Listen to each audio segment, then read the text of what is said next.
अस्सलामुअलैकुम, welcome back to my channel. पहले आप लोगों को मेरे चैनल के ऊपर एफएससी और एमडी कैट की गाइडलाइंस मिलती होंगी, लेकिन आज की जो वीडियो है ये मैंने ख़ास तौर पर उन स्टूडेंट्स के लिए बनाई है जिनका अब एमडी कैट क्लियर हो चुका है और उनका मेडिकल कॉलेज में एडमिशन हो चुका है। वैसे तो आजकल के जो डेज़ हैं ये आपकी लाइफ के बेस्ट डेज़ हैं, बिकॉज़ उसके बाद आप लोगों की लाइफ में इतने अच्छे डेज़ नहीं आने वाले हैं, बिकॉज़ आपकी सारी सर्दियाँ जो होंगी अगले 5 साल के लिए वो प्रॉफ देते हुए गुजरेंगी। तो बेहतर है कि इस टाइम को आप लोग बहुत अच्छे से स्पेंड करें, अपनी फैमिली के साथ स्पेंड करें और जितना इस टाइम को एंजॉय कर सकते हैं आप करें, बिकॉज़ उसके बाद ज़ाहिर है आपने पढ़ना ही है। तो आज की वीडियो में मैं आपको थोड़ा-सा गाइडलाइन दे देती हूँ कि आपने फर्स्ट ईयर एमबीबीएस में किस तरह से पढ़ना है, आपने कौन-कौन सी बुक्स यूज़ करनी है और जो एक मिथ्स बनी होती हैं एमबीबीएस के बारे में, उनको देखते हैं। सबसे पहले तो आपको ये पता होना चाहिए कि एमबीबीएस में आने के बाद जो एमबीबीएस फर्स्ट ईयर है उसमें आपको कौन-कौन से सब्जेक्ट्स पढ़ने होंगे। एक तो आजकल जो है वो यूएचएस ने मॉड्यूलर सिस्टम स्टार्ट किया है, ठीक है? तो उसमें आपको बहुत सारे सब्जेक्ट्स पढ़ने पड़ते हैं, लेकिन जो आपके मेजर सब्जेक्ट्स होते हैं वो 3 ही होते हैं। उसमें आपका एनाटॉमी, फिजियोलॉजी और बायोकेमिस्ट्री होता है, ठीक है? इसके अलावा आप माइनर सब्जेक्ट भी पढ़ते हैं मॉड्यूलर सिस्टम में, जिसमें फार्मा होती है और पैथो होती है, साइकेट्री होती है, लेकिन वो माइनर सब्जेक्ट्स हैं, उनके इतने ज़्यादा मार्क्स नहीं होते। मेजर जो आपका फोकस होगा वो इन 3 सब्जेक्ट्स के ऊपर होगा, एनाटॉमी, फिजियोलॉजी और बायोकेमिस्ट्री। लेकिन अब ये 3 सब्जेक्ट्स देखकर आपने खुश नहीं हो जाना, बिकॉज़ आप कहेंगे कि एमडी कैट में, एफएससी में तो हमने 8-8 सब्जेक्ट्स पढ़े हैं और अब हमें सिर्फ 3 सब्जेक्ट्स पढ़ने पड़ेंगे। लेकिन ये जो 3 सब्जेक्ट्स हैं ना, ये इतने ज़्यादा हैं कि आप वो एफएससी वाले अपने 8 सब्जेक्ट्स भूल जाएंगे, ठीक है? अब बताते हैं कि अब मैं आपको बताती हूँ कि एनाटॉमी में आपने क्या-क्या पढ़ना होगा। एनाटॉमी जो है ना उसको फर्दर डिवाइड किया गया है। एनाटॉमी फर्स्ट ईयर और सेकंड ईयर के स्टूडेंट्स को सबसे ज़्यादा मुश्किल लगती है। तो एनाटॉमी में आपने पढ़नी होगी ग्रॉस एनाटॉमी। ग्रॉस एनाटॉमी क्या होती है? ये जो हमारी बॉडी के अंदर डिफरेंट नर्व्स हैं, आर्टरीज़ हैं, मसल्स हैं, बोन्स हैं, इनके बारे में पढ़ना, ठीक है? उसके बाद मतलब जो ग्रॉसली हमें नज़र आ रही हैं। उसके बाद आपको पढ़नी होगी हिस्टोलॉजी। हिस्टोलॉजी वो होती है कि जो चीज़ें आप माइक्रोस्कोप के अंदर देखते हैं, ठीक है? एक टिश्यू आपने लिया बॉडी का, उसको आप माइक्रोस्कोप के अंदर एग्जामिन करेंगे कि इस टिश्यू के अंदर कौन-कौन से सेल्स हैं, वो किस तरह के नज़र आते हैं। इसको हम कहते हैं हिस्टोलॉजी। और एक आपने सब्जेक्ट पढ़ना होगा एनाटॉमी में एम्ब्रियोलॉजी। एम्ब्रियोलॉजी मतलब एक ह्यूमन फीटस है, उसकी डेवलपमेंट किस तरह से होती है, उसके डिफरेंट ऑर्गन्स किस तरह डेवलप होते हैं, ये सारी चीज़ें। और एक सब्जेक्ट होता है फर्स्ट ईयर एमबीबीएस में जनरल एनाटॉमी का। वो बहुत ही आसान सा सब्जेक्ट होता है, उसके लिए आपको इतना ज़्यादा परेशान होने की ज़रूरत नहीं है। तो एनाटॉमी में मैंने आपको एक ओवरव्यू दे दिया कि आपको ये सारी चीज़ें पढ़नी पड़ेंगी। बायोकेमिस्ट्री जो है इसमें डिफरेंट मैकेनिज़म्स पढ़ने पड़ेंगे। जैसे हम लोग ने एफएससी में ग्लाइकोलिसिस वगैरह वाले मैकेनिज़म्स, मतलब हर चीज़ का आपको एक मैकेनिज़्म पढ़ना पड़ेगा। तो हमारी बॉडी में एक डिफरेंट मेटाबॉलिक मैकेनिज़म्स हो रहे होते हैं। Different proteins, amino acids, carbohydrates किस तरह काम कर रहे हैं, लिपिड्स किस तरह काम कर रहे हैं। तो बायोकेमिस्ट्री में आप ये सब चीज़ें पढ़ते हो। और उसके बाद फिजियोलॉजी। मुझे फिजियोलॉजी पर्सनली मेरा फेवरेट सब्जेक्ट था फर्स्ट ईयर सेकंड ईयर में, और ये बहुत मज़े का सब्जेक्ट है। और इसके लिए बुक भी बहुत अच्छी है। गाइटन फिजियोलॉजी जो है वो बहुत अच्छी बुक है, बहुत अच्छी लिखी हुई है और उसकी वर्डिंग भी बहुत अच्छे से समझ आ जाती है। तो मेरे ख्याल से आपका जो सबसे अच्छा सब्जेक्ट लगेगा फर्स्ट ईयर सेकंड ईयर में वो फिजियोलॉजी ही हो। बुक्स अब आपको इन सब्जेक्ट के लिए कौन सी लेनी होंगी? देखिए, बुक्स आपके अपने मेडिकल कॉलेज के हिसाब से आपको लेनी पड़ेंगी, बिकॉज़ यूएचएस ने जो बुक्स रेकमेंड की हैं वो स्टैंडर्ड बुक्स हैं, वो बहुत अच्छी हैं। लेकिन हर बच्चा वो बुक्स नहीं पढ़ सकता है, क्योंकि कुछ बच्चे होते हैं जो साल के शुरू से ही पढ़ना शुरू कर देते हैं, कुछ बच्चे होते हैं जो एंड पे जाके पढ़ते हैं। तो जो साल के शुरू से पढ़ते हैं वो तो फिर स्टैंडर्ड बुक्स पढ़ सकते हैं, क्योंकि स्टैंडर्ड बुक्स बहुत बड़ी होती है, उनमें बहुत ज़्यादा डिटेल होती है। जो बच्चे साल के एंड पे जाके पढ़ते हैं उनको फिर शॉर्ट बुक्स चाहिए होती हैं, क्योंकि वो बच्चे जो होते हैं वो सिर्फ पेपर पास करने के लिए पढ़ते हैं, ठीक है? नॉलेज के लिए ज़ाहिर है उस टाइम नहीं होता कि आप नॉलेज भी लें और आप एग्ज़ाम पास करने के लिए भी पढ़ें। तो वो आपको आपके जो मेडिकल कॉलेज के सीनियर्स होंगे वो गाइड कर देंगे कि आपने कौन-कौन सी बुक्स पढ़नी है। थोड़ी सी बात कर लेते हैं स्टडी स्केड्यूल की। देखिए, जब आप लोग फर्स्ट ईयर एमबीबीएस में जाएंगे ना, तो आपको बहुत सारे लोग ये कहेंगे कि अभी आपको पढ़ने की ज़रूरत नहीं है, जब आपके एग्ज़ाम्स आएंगे, जब आपका प्रॉफ आएगा तो तब आप पढ़ लीजिएगा, या जब आपका मॉड्यूल का एग्ज़ाम आएगा तब आप पढ़ लीजिएगा। अब क्योंकि आपका मॉड्यूलर सिस्टम है तो ज़ाहिर है उसमें तो आप ऐसे नहीं कर सकते कि आप साल के एंड पे जाके पढ़ें। आपको हर 1 महीने बाद मॉड्यूल देना होगा, हर 3 महीने बाद आपको ब्लॉक एग्ज़ाम देना होगा, तो उसमें आपको पढ़ना ही पड़ेगा।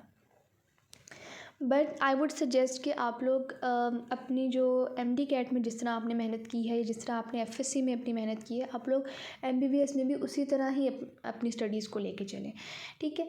तो स्टडी स्केड्यूल आपका इस तरह होना चाहिए कि आप डेली जब आप क्लास लेते हो, ठीक है, सुबह 8 से 2 तक आपकी क्लासेस होंगी। मोस्टली मेडिकल कॉलेजेस में यही टाइमिंग होती है। 8 से 2 तक जब आप ऑनेस्टली अगर मैं बताऊँ तो मुझे कभी भी एमबीबीएस में आने के बाद लेक्चर में कुछ एक आध टीचर के अलावा मुझे किसी की कोई ख़ास समझ नहीं आती। तो मैं सेल्फ़ स्टडी करती हूँ हमेशा एमबीबीएस में आने के बाद, और यूट्यूब के लेक्चर से मुझे बहुत अच्छी समझ आ जाती है। तो आई वुड सजेस्ट कि आप लोग यूट्यूब के, अगर आप क्लासरूम में बैठकर अपना टाइम ज़ाया नहीं करना चाहते और आपको क्लासरूम में जो टीचर पढ़ा रहे हैं उनकी समझ नहीं आती है, तो आप यूट्यूब के लेक्चर्स डाउनलोड करके ले जाएँ और क्लासरूम में बैठकर वो लेक्चर्स ले लें, और वापस आकर आप उन्हीं लेक्चर्स को एक दफ़ा रिवाइज़ कर लें या बुक से एक दफ़ा रीड कर लें।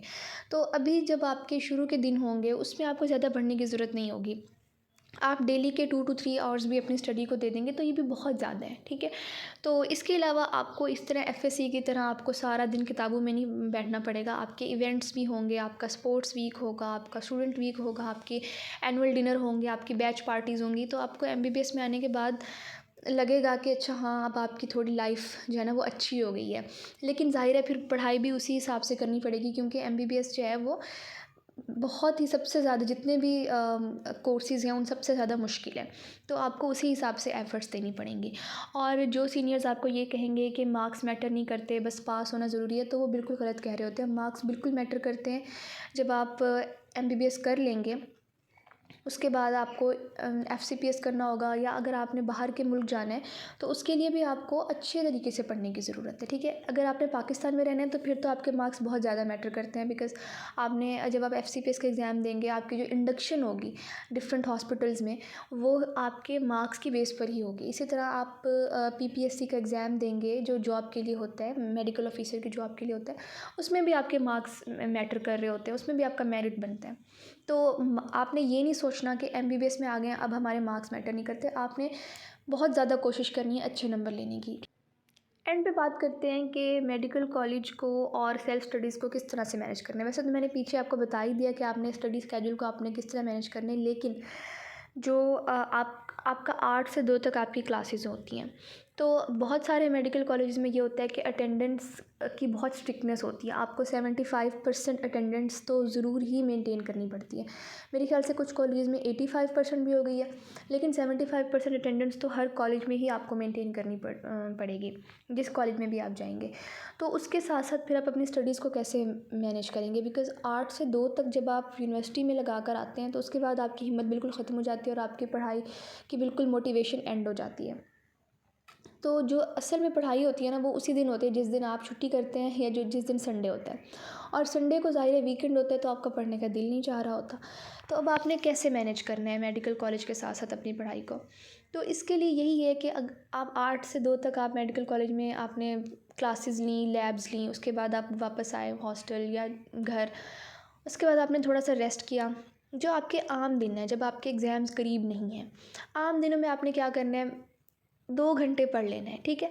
2 घंटे तो ज़रूर आपने पढ़ लेना है, क्योंकि 2 घंटे अगर आप पढ़ेंगे ना तो आप थोड़ा-थोड़ा करते रहेंगे, और जब आपके एग्ज़ाम्स करीब आएँगे तो आपका बहुत ज़्यादा सिलेबस पाइल अप नहीं हो गया होगा, आपको बहुत ज़्यादा टेंशन नहीं होगी कि अभी मैंने इतना ज़्यादा पढ़ना है, अभी मेरा सारा सिलेबस रहता है, ठीक है। कुछ स्टूडेंट्स क्या करते हैं, जब एग्ज़ाम्स दूर होते हैं तो बिल्कुल नहीं पढ़ते, और एग्ज़ाम्स के करीब आके फिर वो पैनिक हो रहे होते हैं कि हमारा इतना सिलेबस रहता है, हम कैसे कवर करेंगे।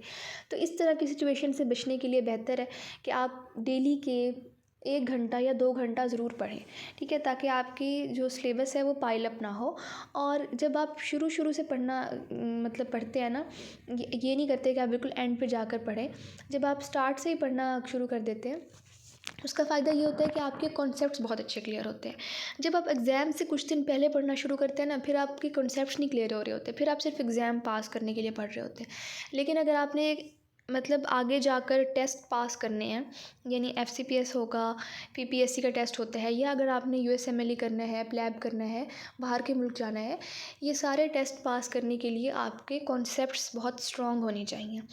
और कॉन्सेप्ट्स आपके तभी बनते हैं जब आप रिलैक्स होकर पढ़ते हैं, अच्छे से हर चीज़ को समझ कर पढ़ते हैं, डिफरेंट लेक्चर्स लेते हैं, वीडियोस लेते हैं, डिफरेंट बुक्स को कंसल्ट करते हैं, तभी जाकर आपके कॉन्सेप्ट्स बनते हैं। वो जो पेपर एग्ज़ाम से पहले आप पास्ट पेपर्स पढ़ते हैं उससे आपके कॉन्सेप्ट्स नहीं क्लियर होते, उससे सिर्फ आपका एग्ज़ाम पास होता है। सो आई होप कि आपको थोड़ी बहुत आइडिया हो गया होगा कि आपने फर्स्ट ईयर एमबीबीएस में आके किस तरह से पढ़ना है। फर्दर अगर आपकी कोई क्यूरीज़ हैं तो आप कमेंट्स में ज़रूर पूछें। बेस्ट ऑफ लक एंड अल्लाह हाफिज़।